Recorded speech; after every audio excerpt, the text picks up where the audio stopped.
Hello and welcome to another broadcast from Ballymcgurney, little summary message of what we considered this morning in church. We're continuing on in our study with Joseph. Over the last few weeks we've been in chapter 37 of the book of Genesis, and we left Joseph really last week in the pit at Dothan. The very last verse of chapter 37 tells us that Joseph's brothers sold him to Midianite slave traders, and they then went down to Egypt. So we then pick up Joseph in Genesis chapter 39, and verse 2 really sums up what we want to think about today. Of Genesis 39 verse 2, we read that the Lord was with Joseph, and he was a prosperous man, and he was in the house of his master the Egyptian. We want to think today about the faithful facing the foe. The faithful facing the foe. There was a young man, and he applied really as a job as a farmhand, a helper on a farm. And he was talking to the farmer and so on, and the farmer was asking him some questions, trying to get really out of him how much he knew about farming and the farm and so on. And the young man, in trying to sell himself, he made this statement. He said, "I can sleep when the wind blows. I can sleep when the wind blows." Farmer had a notion what he was on about, but he liked the young man, saw a potential, was strong and so on, and thought, well, we can work with him here. Didn't really understand what he was saying. He can sleep at the wind blows, but he employed him anyway. A few nights later, a storm hit the farm. And you can imagine the wind howling and so on, and the farmer and his wife got up in the middle of the night to check everything, to check the doors of the farmhouse were bolted shut, and to check the outhouses, the barns, check the machinery was all brought in and the animals were all brought in, and everything was safe and sound. Animals were in the house, the barn was locked, the farmhouse was locked, and so on. And then he realised what the young man was talking about when he said, "I can sleep when the wind blows," because that young lad was fast asleep whenever the storm was happening. You see, he did the work when the skies were clear, so that he could sleep and face the storm with calmness. And I believe that's a nice little summary of Joseph's life, certainly up until this point anyway. Whenever the skies were clear in Joseph's life, whenever things were going well, whenever he was being promoted and so on, he did the work spiritually. He walked with God. He progressed with God. He didn't get ahead of himself. No, he continued with God when the skies were clear, so that he could face the storm that awaited him. Now in chapter 37, we've seen this already. Joseph was promoted at the start of the chapter. He was given the coat of many colours. But then he faced the storm of his brothers hating him. And then his father sends him to Shechem to find the brothers, as we saw last week.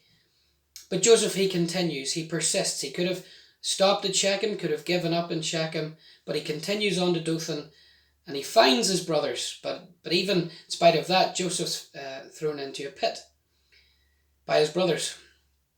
And now in chapter 39, we pick him up. He's been taken to Egypt. He's then been brought into the house of Potiphar, who was really the captain of the guard of Pharaoh.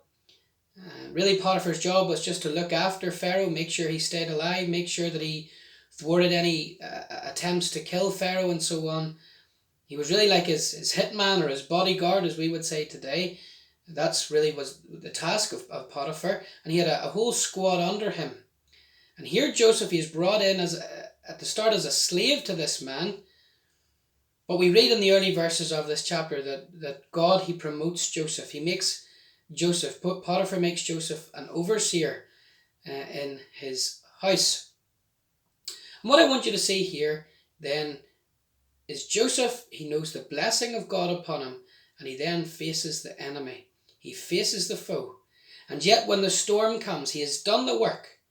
He has continued to walk with God. When the skies, as it were, have been blue, have been clear, he continues to walk with God so that he can face the storm and face the enemy. Child of God, same with us.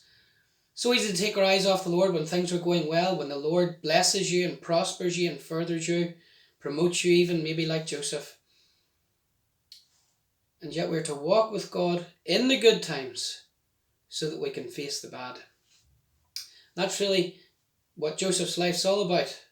And it's the same here in chapter 39.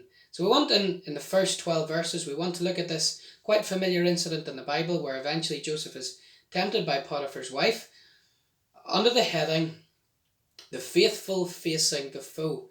The faithful facing the foe. Now the first thing I think we see here in Genesis 39 is the favour that Joseph experienced. And the favour experienced.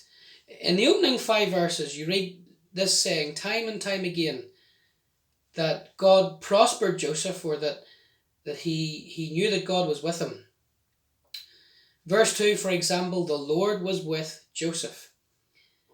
And even verse 3 then, you read the outworking of that, you read of his master, Potiphar, seeing that the Lord was with Joseph. So here is Joseph, and let's face it, his circumstances, his outward circumstances, aren't really all that great. He's far away from home, he's in a land he's in Egypt, that's foreign to him. Egypt, of course, was the superpower of the world, really, at this stage. It wasn't Israel, as you read later on in the Bible. That really only happened in David's time. Egypt was very much the superpower. It was the America, really, or the China of its time. And so here's Joseph, and he's taken far away from home, far away from all that he knows to be right and good and godly. And now he is sold essentially as a slave to Potiphar. So you would say outwardly, well, God's blessing isn't really upon Joseph, is it? But verse 2 tells us that the Lord was with Joseph. He was with him. God was with Joseph. And I want you to see this, beloved, is that very often it's whenever affliction comes that God is with us. And whenever the Lord is with us and we face the circumstances that we face, and you face whatever you're facing, and God is with you, others will see it. Others will see it. Verse 3 tells us that Potiphar saw that the Lord was with Joseph. And you read then of God furthering Joseph here, because he is eventually promoted. The early verses of this chapter tell us this, that he is then made, I think it's verse 5, he is made overseer in this house. And then you read of God blessing the Egyptian's house, Potiphar's house, for Joseph's sake, because the Lord was with him. So I want you to see this. Here's God, and even though the circumstances are not favourable for Joseph, God's blessing is upon him. He knows the presence of God. He knows the prosperity of God. God is furthering him amidst his affliction. Child of God, it's so easy to look at your outward circumstances and just kind of throw your hands up, as it were, say, well, God's not with me, God's not in this. But very often, it's in the pit or the prison experiences of life that's when God's blessing is actually manifested and is upon you. Even though you may not see it, very often, and I think that especially in our modern day thinking, it's whenever the outward circumstances are working well for us that we say, well, God's blessing us. Very often that's kind of thwarted thinking, child of God. Very often it's in the midst of affliction that God's blessing is upon you. Maybe you're going through a hard time and you fail to see it. I wonder, do you have that testimony that in spite of all that you're going through, the Lord's with you? The Lord's with you. The Lord is always with his people, but sometimes it takes you as a Christian to realise that and to actualise that the Lord was with you. That he has been with you thus far, and he will continue to be with you. See, when the Lord's with you, others know it. Others know it by very often how you face the afflictions. Joseph could have just lay under this whole circumstance, just relinquished his freedom and thrown his hands up and said, well, I'm going to be a slave here and do it all grudgingly. But no, he was the best slave around, and he eventually gets promoted. And he is overseer of the master's house. You know, as you think about this, you think about the experience of the children of Israel later on in their experience. In Exodus chapter 1, following on really from the life of Joseph, the end of the life of Joseph, as Egypt continues in her prosperity and her her increase and so on. You read in Exodus chapter 1 of, in the midst of the affliction of the people of God, that they prospered, that they were blessed by God. It was in the midst of the Egyptian hardship and affliction that God blessed his people. And here we are, we're in the Egypt of this world, the Egypt of this life. And yet God is with you, and it is his desire to bless you. And he is blessing you, even though you may not realize it at times. And even though it may not even look like it, God's always blessing his people in spite of their affliction and hardship. So the favour that Joseph experienced, but I want you then to see secondly, the foe that Joseph encountered. The foe that Joseph encountered, because, as you probably know in this story, Potiphar's wife, she sees Joseph. The Bible tells us in these verses that Joseph was fair to look upon, means he was a good-looking, a handsome young man, and she spies him, and then she comes and she says, look, lie with me, commit adultery with me. Now verse 8 tells us that Joseph refused. He refused. He said no. But I want you to see here the power of this foe or this enemy that Joseph faced. Because she came, verse 10, day by day, lie with me every single day. As Joseph was in that house, remember, he's the overseer of the house, he's in charge of the house, he's over all of the servants, he's in charge of the cooking, the cleaning, just the running of this probably very vast house. This was the right-hand man of Pharaoh, Potiphar. Joseph's in charge of it all. She comes day by day. She's persistent. And then in verse 12, she eventually even catches hold of him. She caught him, verse 12. And in the Hebrew, it has the idea of seizing hold upon him or grabbing him. It's not just that she grasped a little bit. She grabbed him. This is a very powerful foe that Joseph is facing here. And I want you to see that I believe that underneath all of this is the activity of the devil, the activity of Satan, attempting to destroy the testimony of one of the children of God here in Egypt. It was because God's blessing was upon Joseph. That's why the devil rears his head and comes so powerfully and so mightily against Joseph. And beloved, this is what the devil does. We're not to be ignorant of his devices. He is indeed a reality. Some would want to tell us in evangelical circles even that the devil's just an influence, that he's just a force. The devil is a real being. He is a fallen angel. He is a created being, yes, but he is a very powerful and a very real being indeed.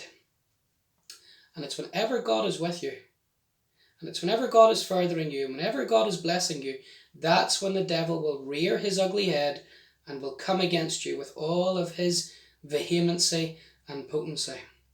Ephesians chapter 6, you read of the Christian taking unto himself the whole armour of God. Why would he do that? One of the reasons is given in verse 16, where it speaks of the fiery darts of the devil, or of the wicked. Really, in the original text, it's the wicked one. So it's the darts of the devil. The devil has his darts, and they're always aimed at the child of God. Again, you think of Simon Peter. Simon Peter was going to go on and do a mighty work of God, or for God. You can think of him in Acts chapter 2, preaching to thousands and thousands being converted. A few months before that, as you all probably well know, that Simon denied the Lord. Prior to just denying the Lord, you read in Luke chapter 22, just the day before the crucifixion, or hours before the crucifixion, Satan hath desired to have you, that he may sift you as wheat, but I have prayed for you. Satan desired Simon Peter. He wanted him. God's blessing was going to be upon Simon Peter. In spite of all of his flaws and his failures, God's blessing was upon and was going to be upon Simon Peter. And yet Satan desired to have him. Child of God, remember that. Whenever you want to do a great work for God, whenever you want to see the blessing of heaven come upon your labours, come upon you as an individual, come upon your family, your church. The devil's always round the corner. He is a very real and a very active foe.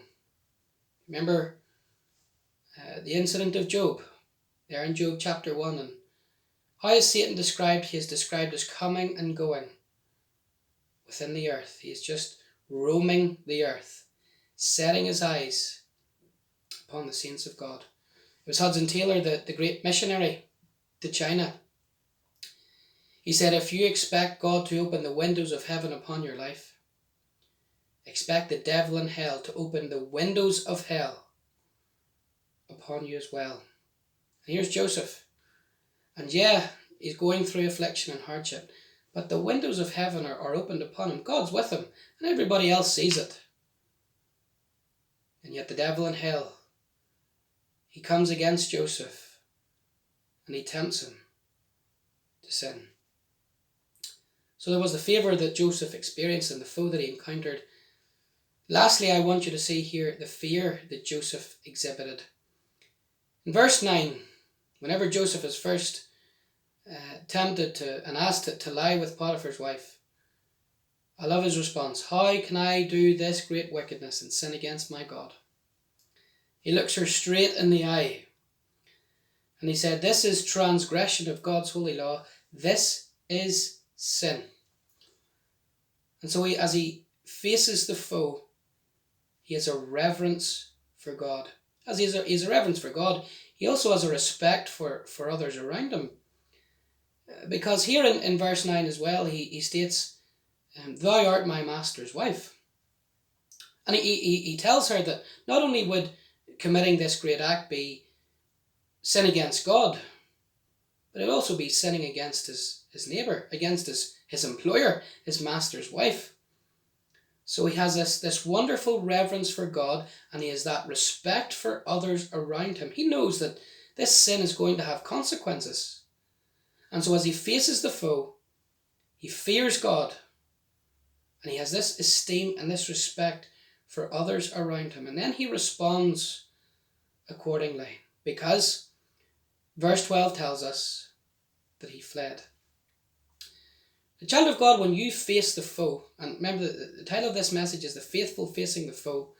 When you face the foe, this is how you are to face it. You're to first of all revere God.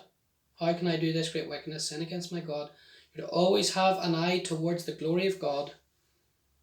You're also to respect your fellow man. And you're then to respond accordingly. This is essentially how you're to respond. So remember, when you confront the devil, it's very easy to have a fear of God, but then let that spill into a lack of respect for fellow man. Sometimes we do this. The Bible makes it clear that we're not to let our good be evil spoken of. We do the right thing, but we do it with the wrong motive or in the wrong way. Very often we do that. We say we're being faithful, but really we're just doing the devil's business. We're to fear God, we're to respect others, and then respond accordingly. Now sometimes, child of God, and it's going to depend on the situation that you face, whether it's work, school, if you're a young person, university, whatever it might be, sometimes the best thing to do is to run, especially in temptation to sin. Sometimes you're going to have to run. You're going to have to remove yourself from that situation. Sometimes you will need to face the enemy head on. But what I'm saying is this. This is how you encounter the foe. This is how you face the devil. You fear God. You respect others. And then you respond accordingly. You want to be faithful, child of God. You want to live a life of Joseph, like Joseph, where God's with you and you know the prosperity of heaven upon your labours and your endeavours. Well, you're going to face the enemy. And we need to know how to face the enemy. The faithful facing the foe. And I trust this message is a help and encouragement to you in your battles with the enemy this week.